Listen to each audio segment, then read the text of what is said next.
Williams, and I'm going to be talking to you about Colombia and the coffee industry. 54% of Americans over the age of 18 drink coffee in America. That's 100 million people and 4 million, it's 400 million cups of coffee a day. The coffee industry in America is worth $30 billion, 4 billion of which is dedicated to importing coffee from different regions. One of the key places to import is in Colombia. Colombia is in South America and is talked about as one of the richest and most diverse environments on Earth. It is also the third largest exporter of coffee beans, following Brazil and Vietnam.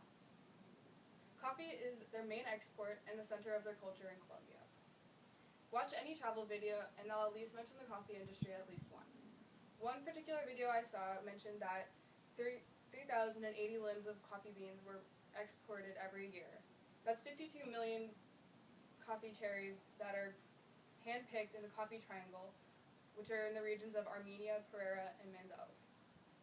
It is said to be one of the richest and most high-quality coffees in the world. Mostly because the Colombian Coffee Growers Federation, also known as the FNC, represents producers and works hard to create the acclaimed name that it has today, and has been working towards that since 1927, and since they started commercials with the fictitious character of Juan Valdez. The production of coffee, though, is a lot more tedious. As mentioned, the culture is very involved in the production of coffee, but so is their economy. The process to be able to create these coffee beans is a very time-consuming and expensive process. The first step is hand-picking the cherries, which have been growing for 3 to 4 years. The second step is pulping, which is where you are separating the berry from the bean. The third step is fermentation, where the bacteria is able to break down the sugar and alcohol that is within the mucilage, which is a glue-like thick substance that most plants produce.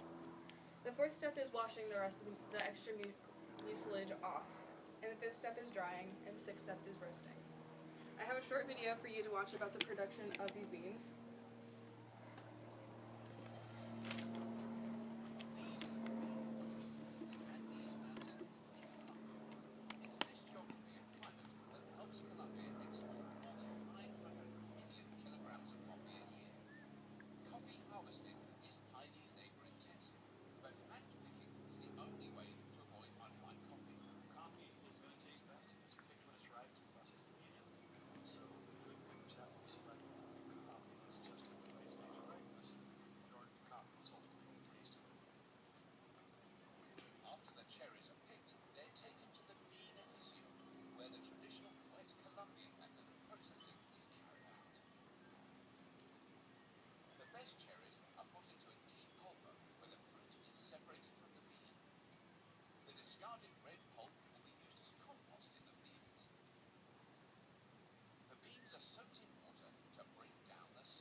Fermentation is halted by cleaning the beans with pure mountain water.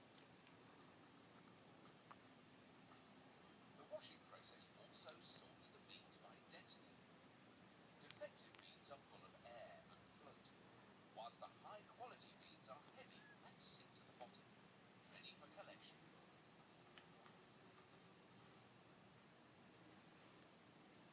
Okay.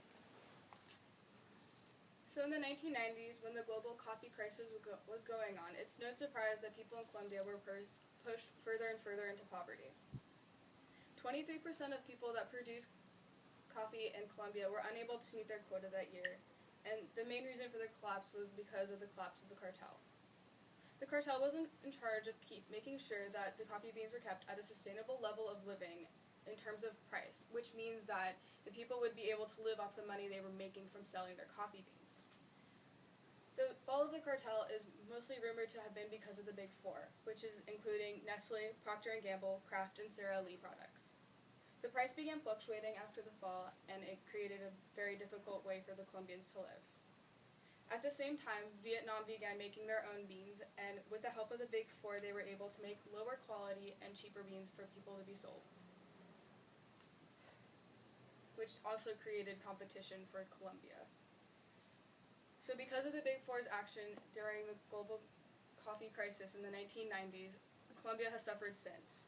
So by buying coffee products like Folgers, you're endorsing the corporate construct of not good coffee, but coffee that is good enough. So please know where your beans are coming from. Yay!